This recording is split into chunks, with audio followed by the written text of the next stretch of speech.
Class 7 की science की class में आपका स्वागत है।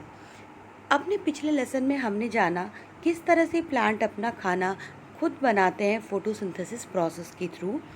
लेकिन एनिमल ऐसा नहीं कर सकते। एनिमल्स डायरेक्ट या फिर इनडायरेक्ट मेथड से वो डिपेंड करते हैं प्लांट्स के ऊपर अपने खाने के लिए। कुछ एनिमल सीधा सीधा ही प्लांट्स को अपना भोजन बनाते हैं, लेकिन कुछ ऐसे भी एनिमल हैं जो ऐसे एनिमल को खाते हैं जो इन प्लांट्स को खाते हैं। तो कोई तो डायरेक्ट रूप से और कोई इनडायरेक्ट रूप से डिपेंड करते हैं प्लांट्स के ऊपर। तो जितने भी एनिमल होते हैं वो अपना भोजन खुद नहीं बना सकते, इसलिए वो डिपेंड करते हैं डायरेक्ट और इनडायरेक्ट किसी भी मेथड से प्लांट्स के ऊपर। और आपको पता है कि मनुष्यों के साथ साथ सभी जितने भी जीव जंतु हैं, सभी को ग्रो करने के लिए, सभी को वृद्धि करने के लिए, हेल्दी और गतिशील बनाए रखने के लिए क्या होता है, खाने की ज़रूरत होती है। एक इम्पॉर्टेंट बात यहाँ पे हम जानेंगे बच्चों कि जो प्राणी के जितने भी न्यूट्रिएंट्स हैं और जितने भी न्यूट्रिएंट्स की उन्हें आवश्यकता होती है वो जब वो भोजन ग्रहण करते हैं तो इसी के थ्रू उनके बॉडी में जाती है और शरीर इसका उपयोग अलग अलग तरह की क्रियाओं के लिए करता है। तो आज अपने इस लेसन में हम पहले करेंगे लेसन को, उसके बाद मैं आपको लेसन के कुछ इम्पॉर्टेंट कीवर्ड्स बताऊंगी और लास्ट में हम करेंगे अपने क्वेश्चन आंसर्स को। So before to start the lesson, let's introduce the lesson. Plants make their food by the process of photosynthesis, but animals cannot make their food themselves. Animals get their food from plants. Some animals eat plant directly, while some animals eat plant eating animals. Thus, animals get their food from plants either directly or indirectly. All organisms require food for survival and growth. Requirement of nutrients, mode of intake of food. Now, different organism takes food in different way. अलग अलग तरह के organism अपना खाना अलग अलग तरीक़ों से ग्रहण करते हैं। हम अपने इस लेसन में देखेंगे कि कौन अपना भोजन किस तरह से ग्रहण करता है। A hummingbird sucks nectar of plants. आपने देखा होगा हमिंग बर्ड को, जो कि एक बर्ड है, वो अपने बीक से प्लांट के अंदर एंटर करती है और उसका जो जूस होता है, जो नेक्टर होता है, उसे वो सक कर लेती है। Different organisms takes food in different ways. Human being use their hands to put their food into their mouth and swallow the food after chewing. आप अपने आप को देख लीजिए, आप खाना कैसे खाते हो। आप खाना खाने के लिए अपने हाथों का इस्तेमाल करते हो, अपने हाथों से खाने को लेते हो और अपने मुंह के अंदर डालते हो, फिर आप उसे चबा चबा कर निगल लेते हो और उसके बाद आप उसे स्वेलो करने के बाद उसे चबाते हो। Infants of human and many other animals feed upon their mother's milk by sucking them. बहुत सारे एनिमल और इवन ह्यूमन बीइंग के जो बच्चे होते हैं वो अपनी मदर्स मिल्क को सक करके उसी को अपना फूड बनाते हैं। A snake swallows the animals they prey upon without chewing them. सांप जो होता है वो अपने एनिमल्स, जो अपने शिकार होता है, उसको क्या करता है, उसे स्वेलो कर लेता है और उसे चबाता नहीं है, वो सीधा सीधा उसे निगल लेता है। A frog captures prey with its sticky tongue. जो फ्रॉग होता है, आपने देखा होगा फ्रॉग्स को, हमेशा वो अपनी जीभ उसकी लपलपाते रहता है। ऐसा क्यों करता है? उसके जीभ में एक स्टिकी सब्सटेंस होता है जिस वजह से वो उसको आगे बढ़ाता है और उसे कैप्चर कर लेता है जो उसके शिकार होते हैं उसको। And earthworm uses its muscular pharynx to swallow its food. Earthworm जो कि अपने मैस्कुलर फैरिंग्स का इस्तेमाल करता है फूड को निगलने के लिए। Spider weave sticky web in which small insects get stuck. Some aquatic animals filter tiny particles floating nearby and feed upon them. अपने घरों में आपने मकड़ी के जाले ज़रूर देखे होंगे। मकड़ियों के जो पैर होते हैं उसमें स्टिकी सब्सटेंस होता है जिसके अंदर जो टीनी इंसेक्ट्स होते हैं, छोटे छोटे इंसेक्ट होते हैं, वो चिपक जाते हैं और जिसको वो खा लेता है। इसी प्रकार कुछ एक्वेटिक एनिमल्स होते हैं जो टिनी पार्टिकल्स जो फ्लोट करते हैं उसको वो फीड करते हैं। Amoeba are unicellular animal engulfs tiny particles of food by using pseudopodia. Amoeba surrounds the food by pseudopodia and then makes a food vacuole to engulf the food. आप जो diagram यहाँ पे देख पा रहे हैं, एक अमीबा किस तरह से फीड करता है on small organism such as bacteria.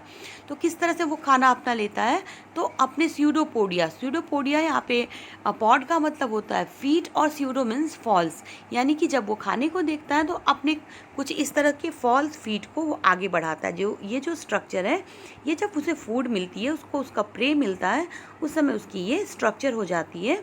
और उसके बाद जैसे ही वो उसे स्यूडोपोडिया के अंदर जो खाना होता है अंदर जाता है, वो इसे क्लोज कर लेता है और फिर उसे वो इनगल्फ कर लेता है। इस तरह से एक अमीबा अपना भोजन ग्रहण करता है। अब बात कर लेते हैं मल्टी सेलुलर ऑर्गेनिज्म की, like hydra. There are numerous tentacles around their mouth. Hydra uses tentacles to surround its prey and kill them with its stinging cells. Then the food is pushed inside the body cavity. आपने hydra का diagram तो already देख रखा होगा। जो इस तरह का जो स्ट्रक्चर होता है, जो टेंटिकल्स होते हैं उसके ऊपर निकले हुए, ये बहुत ही चारों तरफ सराउंडेड होता है इससे। ये जब शिकार आता है इसके पास, तो ये क्या करता है, इसके अंदर अपने हाइड्रा इन सब के अंदर उसे फंसा लेता है और उसके अंदर उसका माउथ छिपा होता है, जिसमें वो उसे अंदर खींच लेता है और उसके बाद वो उसे मार कर खा लेता है। यहाँ पर जो फूड होता है वो पुश्ड करता है बॉडी कैविटी के थ्रू अपने बॉडी के अंदर। बच्चों, इन सब को जानने के बाद अब बारी है डाइजेशन को समझने की। After taking of food is digested and then it is pass to the different parts of body for the growth, repair and other vital functioning of body. अब ये जो खाना अंदर गया, वो बाद में जाकर क्या होता है, अंदर जाकर क्या होता है, फूड डाइजेस्ट होता है, वो पास करता है different parts of body for the growth, और उसके बाद हमारी ग्रोथ के लिए, हमारे रिपेयर के लिए इसी खाने का हमारी बॉडी इस्तेमाल करती है। और कई other vital functioning of the body हमारे ये फूड यूज़ किए जाते हैं। The food we take is primarily in the form of complex substance. जो आप खाना खाते हो वो एक कॉम्प्लेक्स सब्सटेंस होता है। कुछ ऐसे खाने जो कॉम्प्लेक्स सब्सटेंस है जो यूज़ नहीं किए जाते हैं, such as by animals, hence they need to be first broken down into simpler soluble forms so that they can be absorbed by the cells of the body. तो जो food होता है वो फर्स्ट कॉम्प्लेक्स फॉर्म में होता है, जिसको कि बॉडी डाइजेस्ट नहीं कर सकती है। तो पहले ये ब्रोकन डाउन होता है सिंपलर सॉल्युबल फॉर्म्स में, उसके बाद एब्जॉर्ब किया जाता है बॉडी के सेल्स के द्वारा। चलिए ह्यूमन डाइजेस्टिव सिस्टम को समझ लेते हैं। ह्यूमन डाइजेस्टिव सिस्टम, यहाँ पर जो आप देख रहे हैं ह्यूमन डाइजेस्टिव सिस्टम के अलग अलग फंक्शंस को हम देखेंगे कि मनुष्यों में पाचन कैसे होता है। तो आप अपने माउथ से यानी कि मुख से भोजन को ग्रहण करते हैं, इनगल्फ करते हैं, और उसके बाद इसे आप डाइजेशन करते हैं और इसका पचाते हैं और फिर इसका बॉडी हमारी यूटिलाइज करती है। खाने का जो बचा हुआ भाग होता है वो क्या होता है, वो एनस से बाहर निकल जाता है मल के रूप में। आपका अन्य का भी जानने का प्रयास किया है कि जो अंदर होता है हमारे बॉडी में भोजन का क्या होता है। खाने की जो एक पाइप होती है, फूड पाइप से जब वो गुजरता है तो वहाँ से वो गुजर कर, देखो आप यहाँ जो स्ट्रक्चर देख रहे हो वो फूड पाइप है। तो सबसे पहले यहाँ पर जब आप खाना खाते हो तो खाना खाकर कहाँ जाता है, यहाँ पर ये फूड पाइप में आता है और यहाँ से ये होता होता नीचे कहाँ तक जाता है, ये लिवर, डायफ्राम या ये सारे पार्ट्स को होता हुआ वो कहाँ तक जाता है, नीचे जाता है। तो यहाँ पर इसमें जो हमारे बॉडी पार्ट्स इन्वॉल्व होते हैं, तो पहला हमारा क्या है, माउथ कैविटी। दूसरा क्या है हमारा, यहाँ पर जो है एक हमारी लार ग्रंथि, जो सैलिवरी ग्लैंड्स होते हैं वो इन्वॉल्व होता है। उसके बाद यहाँ पर हमारे जो इन्वॉल्व होता है वो होता है स्टमक, पैनक्रियाज, लीवर, ये सारे जो बॉडी पार्ट्स हैं वो इसमें इन्वॉल्व होते हैं। उसके बाद हमारे स्मॉल इंटेस्टाइन और लार्ज इंटेस्टाइन में होता हुआ खाना जो बच जाता है वो हमारे बॉडी के एनस में पहुंच जाता है और वहाँ से वो बाहर निकल जाता है। अब क्या ये बहुत लंबा रास्ता नहीं है, सभी जो ये पार्ट होते हैं ये सारे पार्ट मिलकर क्या बनाते हैं, डाइजेस्टिव ट्रैक्ट बना का निर्माण करते हैं। जैसे जैसे ये आगे बढ़ते हैं, अलग अलग पार्ट में होकर हमारा खाना गुजरता है और अलग अलग तरह के वहाँ पर चीज़ों का वहाँ डाइजेशन अलग अलग सीरियल वाइज होता रहता है। अगर बात करेंगे हमारे आमाशय की यानी लिवर की, तो वहाँ क्या होता है, वहाँ कुछ अलग एक अंदरूनी भित्ति होती है जहाँ पर क्या होता है, हमारा फूड ट्रैक जो अलग अलग ग्लैंड्स होते हैं, यानी कि सबसे पहला बात करेंगे तो होता है हमारा सैलिवरी ग्लैंड, फिर है लिवर और बाद में पैनक्रियाज, जो अलग अलग तरह के जूसेस को सिक्रीट करते हैं, जो डाइजेस्टिव जूस अलग अलग कॉम्प्लेक्स सब्सटेंस को उनके सिंपल फॉर्म में कन्वर्ट कर देता है। यही डाइजेस्टिव जूस होते हैं जो क्या करते हैं, एक सिंपल फॉर्म में उसे कन्वर्ट कर देते हैं और जो खाने की जो पूरी ट्रैक होती है वो और पूरे ग्लैंड होते हैं, सबको मिलाकर कंप्लीट रूप से हम डाइजेस्टिव सिस्टम कहते हैं। ये पूरी चीज़ें मिलकर डाइजेस्टिव सिस्टम का निर्माण करती है। चलिए अब एक एक करके हम इस पूरे डाइजेस्टिव सिस्टम के अलग अलग पार्ट को समझते हैं। तो डाइजेशन क्या है, पहले ये जान लो। Digestion the process of breaking down of complex component of food into simpler substances is called digestion. The process of digestion is different in human, grass eating animals, amoeba, hydra, etc. Enzymes helps in the breakdown of complex molecules like carbohydrates, protein, fats, etc. into simple molecule. Digestion in unicellular animals like amoeba is intracellular. The digestive enzymes are secreted into the food vehicules. देखो बच्चों, यहाँ तक पढ़ने के बाद एक छोटा सा IQ टेस्ट है। What is ingestion? इंजेशन क्या होता है? The intake of food is called ingestion. What is digestion? The breaking down of solid and complex food into simple soluble forms is called digestion. What is absorption? The process of passing of digested food into blood vessels into the intestine is called absorption. Next question, what do you understand by egestion? So removal of the waste material from the body time to time from anus is called egestion.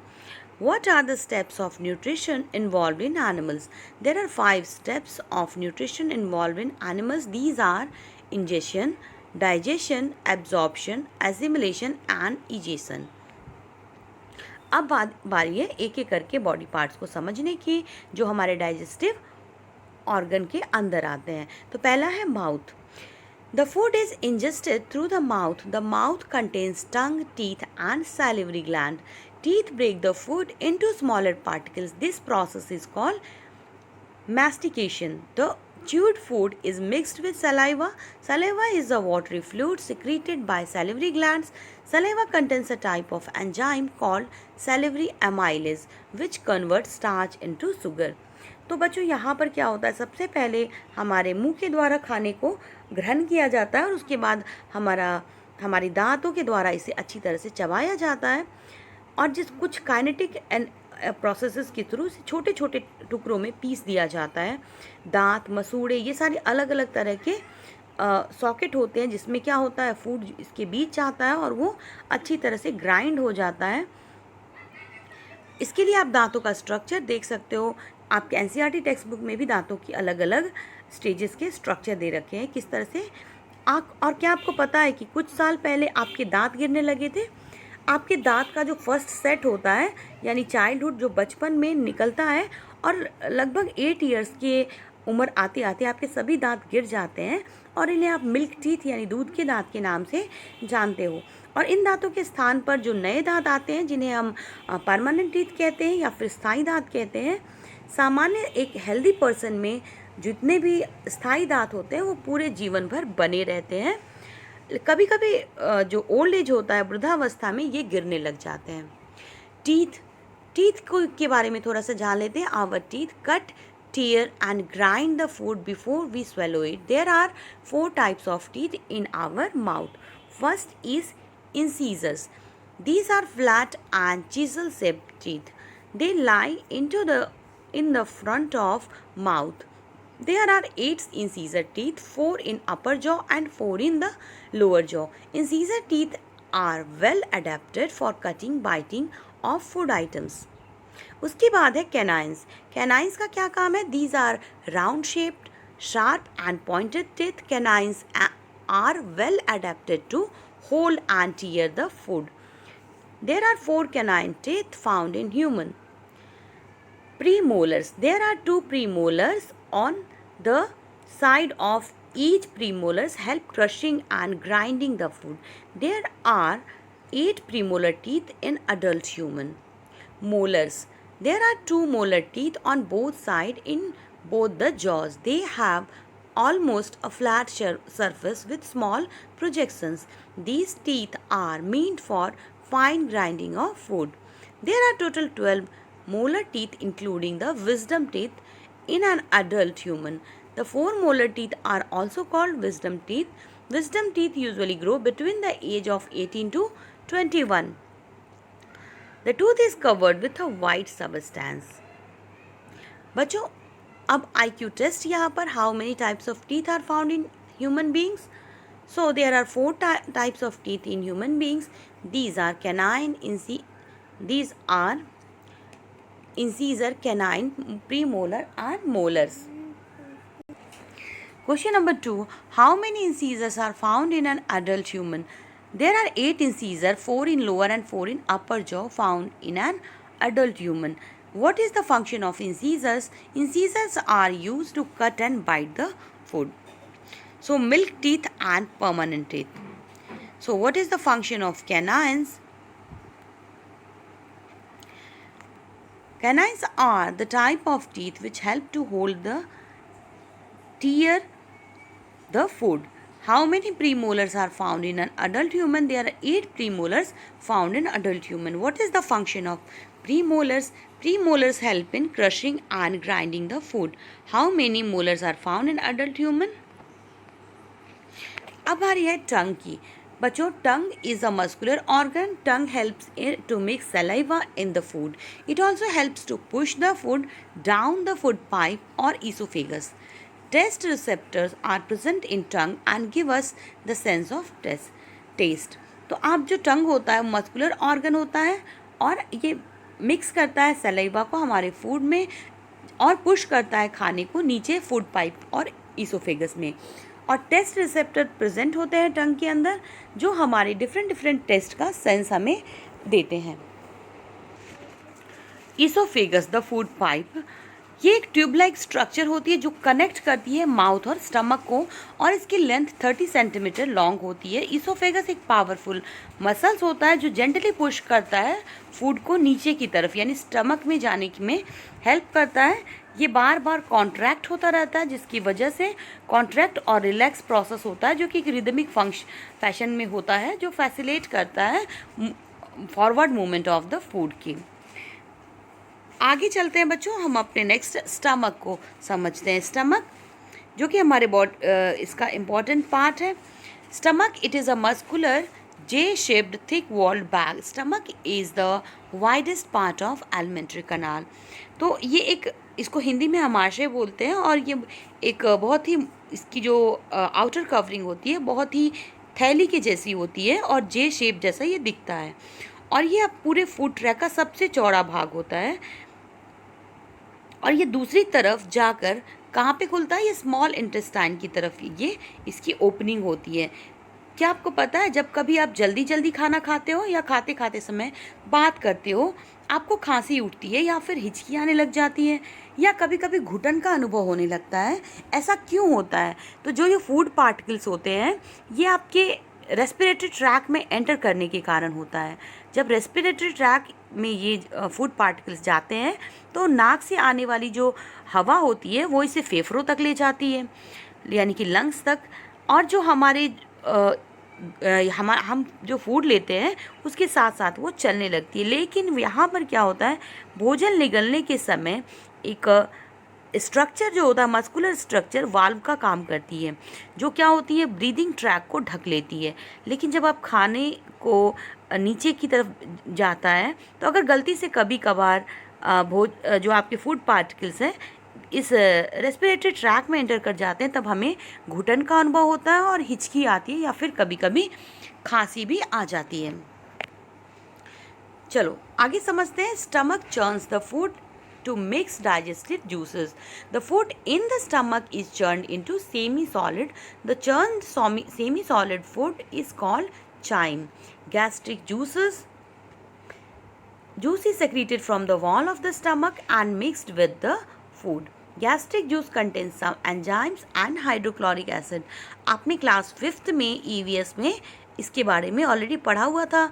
आपने देखा था कि किस तरह से colonel की story पढ़ी थी कि ये जो डाइजेस्टिव जूसेस होते हैं ये क्या होता है, ये एंजाइम होते हैं और हाइड्रोक्लोरिक एसिड होते हैं।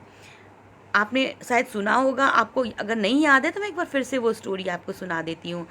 एक दुर्घटना में एक बार क्या हुआ था कि 1822 को एलेक्सिस सेंट मार्टिन नाम के एक व्यक्ति को गोली लगने के कारण वो बुरी तरह से घायल हो गया था। अब गोली से क्या हुआ था, उसके चेस्ट पार्ट जो आप यहाँ देख रहे हो ना, ये वाला पार्ट उसका इफेक्ट हो गया था। अब ये इतना क्षतिग्रस्त हो गया था कि यहाँ पे एक होल सा बन गया था। अब ये जो होल था इसे विलियम ब्यूमांट नाम के एक अमेरिकी जो उस समय के जो सैनिक लोगों के अलग डॉक्टर होते थे उनके पास ले जाया गया। तो डॉक्टर ने क्या किया, उसकी जान तो बचा ली, लेकिन वो जो ये जो होल यहाँ पर बना हुआ था वो कर्नल के पास बॉडी में, उसको क्या किया, ब्यूमांट को उस छोटे से होल में बहुत सारी चीज़ें स्टमक के अंदर झांकने का बहुत ही अच्छा मौका मिल गया। अब उसने बहुत सारे एक्सपेरिमेंट किए और ब्यूमांट ने देखा कि जो खाना होता है वो स्टमक के अंदर किस तरह से मंथन कर रहा था और इसकी अलग अलग जो तरह से जो लिक्विड जो एंजाइम सिक्रीट हो रहे थे और किस तरह से ये खाने को डाइजेस्ट कर सकता था, किस तरह से वो उसे पचा रहा था। और उसने कई सारे एक्सपेरिमेंट तब भी किए। इसने धीरे से थोड़ा सा डाइजेस्टिव जूस पाइप की सहायता से बाहर निकाला और उस पर अलग अलग एक्सपेरिमेंट किए, जो आपने क्लास 5 में EVS में ऑलरेडी पढ़ा होगा। नहीं पढ़ा है तो क्लास 5 की NCERT वीडियोज़ में जाके आप ये लेसन ज़रूर पढ़ लेना। आपको हमारे चैनल पर भी ये वीडियो मिल जाएगी। क्लास 5 NCERT के जो प्लेलिस्ट है उसमें आप जाकर चेक कर लीजिए और ये वाला लेसन ज़रूर देख लीजिए। बहुत इंटरेस्टिंग स्टोरी है जो मैंने उसमें बताया हुआ है। चलो अब आगे चलते हैं। Small intestine, the food leaves the stomach at certain interval of time and enters into small intestine. अब क्या होता है कि जो खाना होता है अब स्टमक को छोड़कर आगे बढ़ता है और वो एंटर करता है स्मॉल इंटेस्टाइन में। स्मॉल इंटेस्टाइन में जो कि longest part of the digestive system है, इट इज़ अबाउट 20 फीट और 7 metres long in an adult human. जो आप ये देख रहे हो, ये जो पार्ट है बच्चों, ये जो पार्ट आ रहा है देखो, नीचे वाला पार्ट है, ये स्मॉल इंटेस्टाइन है। तो ये स्मॉल इंटेस्टाइन अराउंड 20 फीट और 7 मीटर्स लॉन्ग होता है और इसमें जो होता है ये हाईली कॉइल्ड ट्यूब जैसा होता है और इसके 3 पार्ट्स होते हैं, ड्यूडेनम और जेजुनम और एलियम। 3 पार्ट्स होते हैं स्मॉल इंटेस्टाइन के, जिसके बारे में आप और डिटेल में आगे की क्लासेस में पढ़ोगे। लार्ज इंटेस्टाइन डाइजेस्टेड फूड जो होते हैं उसके बाद एंटर करते हैं लार्ज इंटेस्टाइन में after small intestine. Large intestine में ये वाइडर और शॉर्टर होते हैं स्मॉल इंटेस्टाइन से। It is about 1 to 5 metre length. So यहाँ पर जो आपने देखा था कि जो स्मॉल इंटेस्टाइन था वो कितना मीटर लंबा था और ये जो है उससे थोड़ा छोटा होता है, ये 1.5 मीटर लॉन्ग होता है। चलो आगे देखेंगे डाइजेशन इन ग्रास ईटिंग एनिमल्स। अब कुछ ऐसे एनिमल्स होते हैं जो घास खाते हैं। क्या आपको पता है कि उनमें डाइजेशन कैसे होता होगा? तो बच्चों, रूमिनेंट्स जो ग्रास ईटिंग एनिमल्स होते हैं ना, उन्हें रूमिनेंट्स कहा जाता है। आपने देखा होगा गाय और भैंस को घास खाते हुए। तो ये शाकाहारी जंतु हैं जो ये लगातार, आपने देखा होगा, ये जुगाली करते रहते हैं। हिंदी में उसे जुगाली कहा जाता है। और तो ये क्यों करते हैं ऐसा, जिसको तो जब इन्हें खाना मिलता है तो वास्तव में क्या होता है कि पहले घास को वो जल्दी जल्दी निकल कर अपने स्टमक में जमा कर लेते हैं। जैसा आप देख रहे हो स्टमक, वो उसे जमा कर लेते हैं और जमा करने के बाद ये जो पार्ट होता है उसे बोला जाता है रूमेन। तो पहले वो रूमेन के अंदर क्या करते हैं, वो उसे जमा कर लेते हैं और जमा करने के बाद आपने देखा होगा गाय कभी कभी बैठी बैठी मुंह चलाती रहती है और मुंह से झाग निकलता रहता है।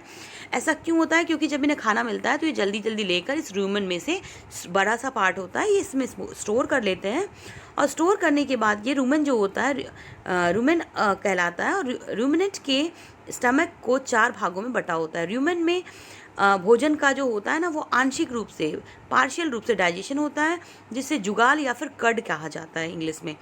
तो कड या फिर, और इस प्रोसेस को कडलिंग कहा जाता है।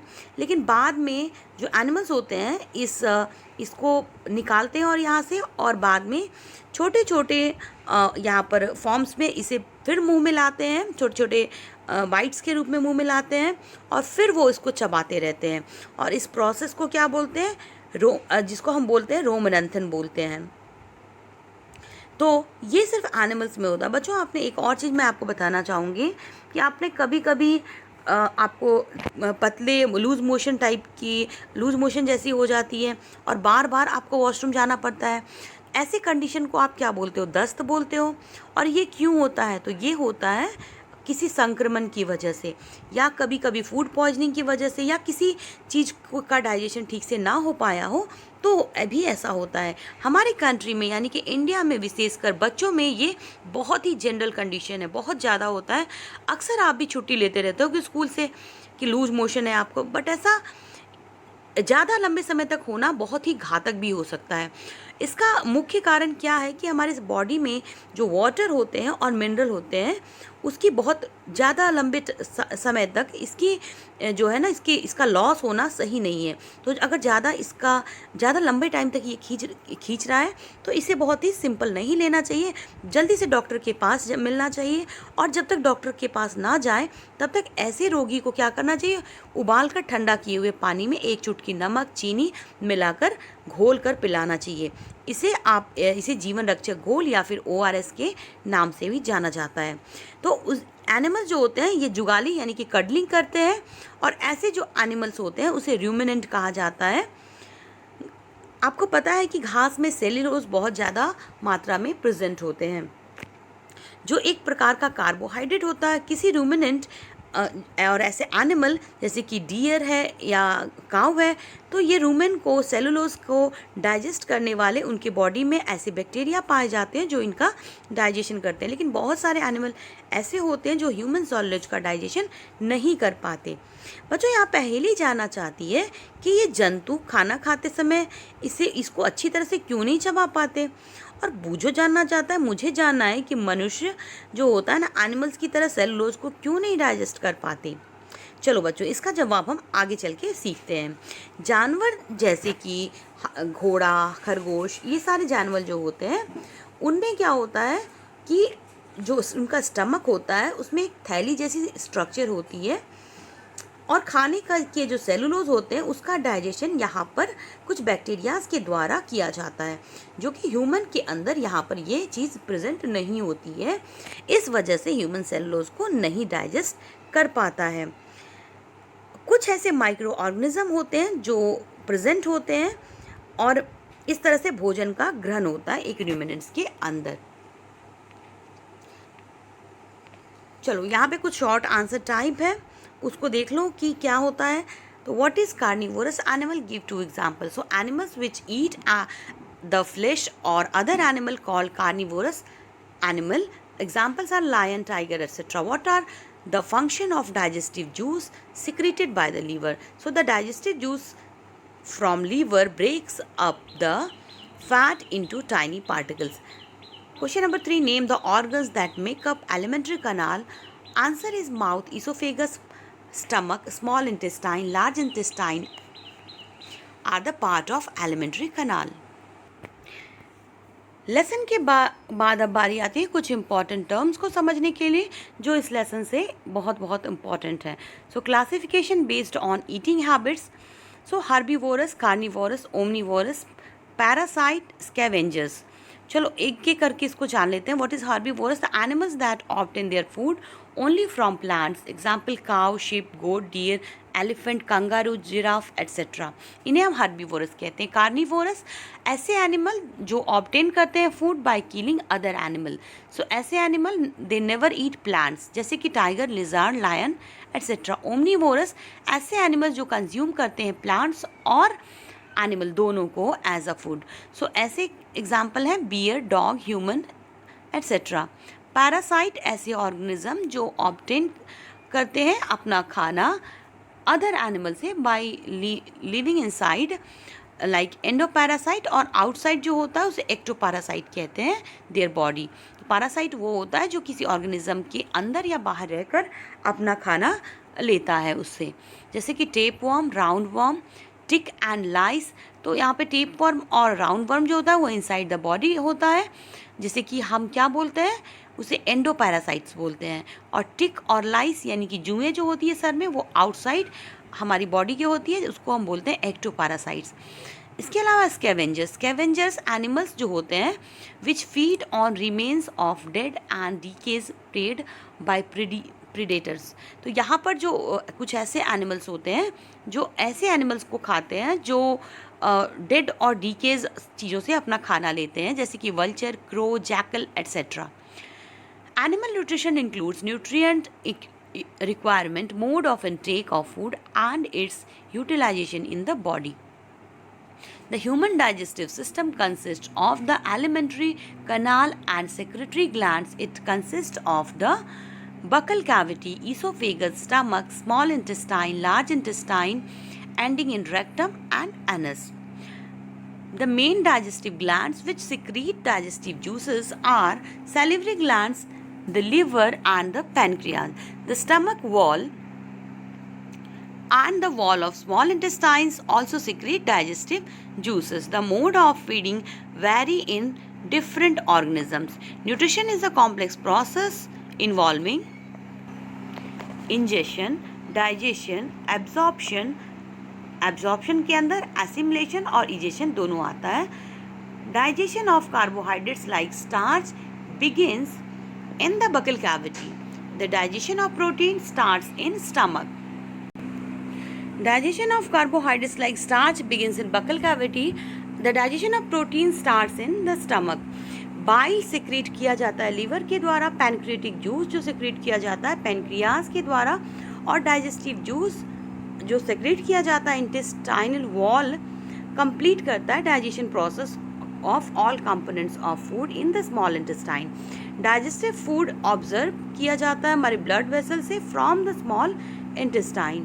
The absorbed substances are transported into different parts of the body. Water and some salts are absorbed from the undigested food in the large intestine. The undigested and unabsorbed residues are expelled out of the body as feces through the anus. The grazing animals like cows, buffalo, जो चरने वाले जानवर होते हैं, cow, buffalo और dear, उन्हें ruminants कहा जाता है क्योंकि ये क्विकली खाने को इंजेस्ट करते हैं, स्वेलो करते हैं their leafy food and store in the rumen के अंदर उसे स्टोर कर लेते हैं और बाद में इन फूड को वापस रिटर्न करते हैं अपने माउथ में और तब च्यू करते हैं पीसफुली. लास्ट में बारी आती है अमीबा की. Amoeba ingest its food with the help of its false feet called pseudopodia. The food is digested in the food vacuole. It pushed out finger-like pseudopodia which engulf the prey. Lesson के बाद अब बारी है हमारे NCERT के question answers की. तो चलिए कर लेते हैं हमारे क्वेश्चन आंसर्स को. आपने क्वेश्चन अपने टेक्स्ट बुक में भी देखा हुआ होगा. हम यहाँ पर मैं आपको क्वेश्चन के साथ साथ आंसर बताती चलूँगी. चलो क्वेश्चन नंबर यहाँ टोटल 14 क्वेश्चन दे के रखे हैं. चलो आंसर्स को समझते हैं. द मेन स्टेप्स, पहला है हमारा fill in the blanks, nutrition in animals का. So the main steps of digestion in humans are ingestion, digestion, absorption, assimilation and egestion.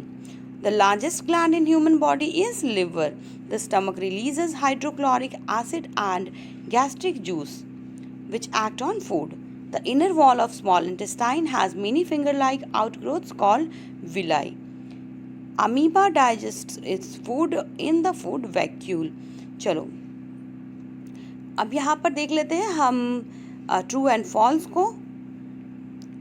तो चलो क्वेश्चन यहाँ से देखेंगे हम. Digestion of starts in the stomach, true और फॉल्स. सो क्या starch का डाइजेशन हमारे स्टमक में स्टार्ट होता है? तो ये है false. Next, the tongue helps in mixing food with saliva. Is it true? Yes, it is true. The gallbladder temporarily store bile. True. The ruminants bring back swallowed grass into their mouth and chew it for some time. It is true. Now, tick mark the correct answer in each of the following. Fat is completely digested in the.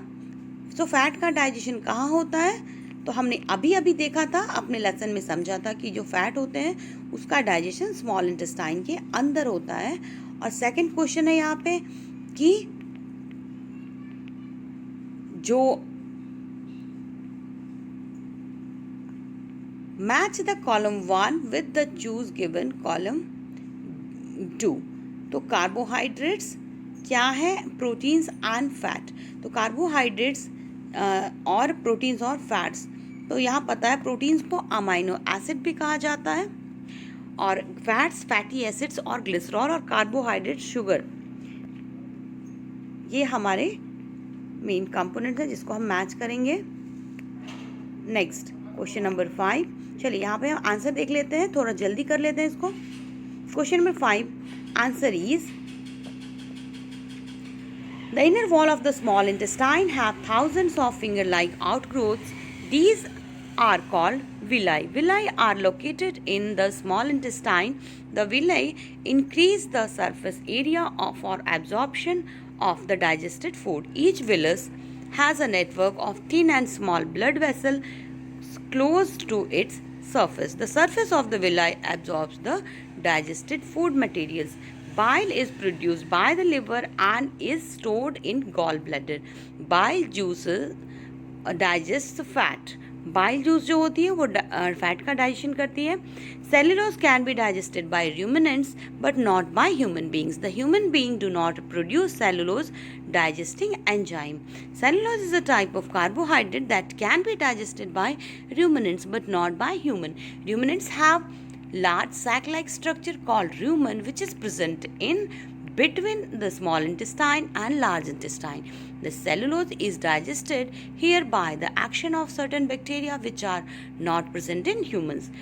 Question number 9 का answer है glucose is the simplest form of carbohydrate which can be broken easily to give energy. So glucose is called instant energizer. Question number 10 के answer है small intestine, buccal cavity, stomach, small intestine and large intestine. Question number 11 यहाँ पे similarity और differences बताना है. तो similarity both amoeba and human use digestive juices to digest food. Difference: human needs to chew food whereas in amoeba there is no chewing. 12 question number 12 में हमें क्या करना है चलिए देख लेते हैं जल्दी से. क्वेश्चन नंबर 12 में आपको यहाँ पे मैच करना है. सो अलग अलग ग्लैंड है और उसके फंक्शन आपको यहाँ पे दे के रखें. जैसे सैलिवरी ग्लैंड है, ये क्या करता है? सलीवा का सेक्रीशन करता है. स्टमक का काम क्या है? तो यहाँ देखिए, यहाँ पे मैंने करेक्ट ऑर्डर यहाँ पर मैच कर दिया है, आप यहाँ से देखकर लिख सकते हैं. नाउ बी 12 का बी यहाँ पर आपको ह्यूमन डाइजेस्टिव सिस्टम को ड्रॉ कर दिया है. आप इसे देखकर अपने नोट्स में ड्रॉ कर सकते हो. Question number 14 answer is no. Because of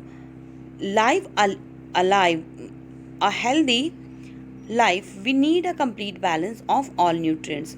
Raw green vegetable may have cellulose which cannot be digested by us, so only green leafy vegetables will not solve the purpose.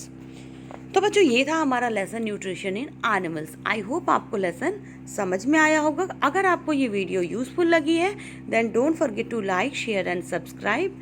And yes, we will meet soon in the next lesson with a new video. तब तक के लिए thanks for watching.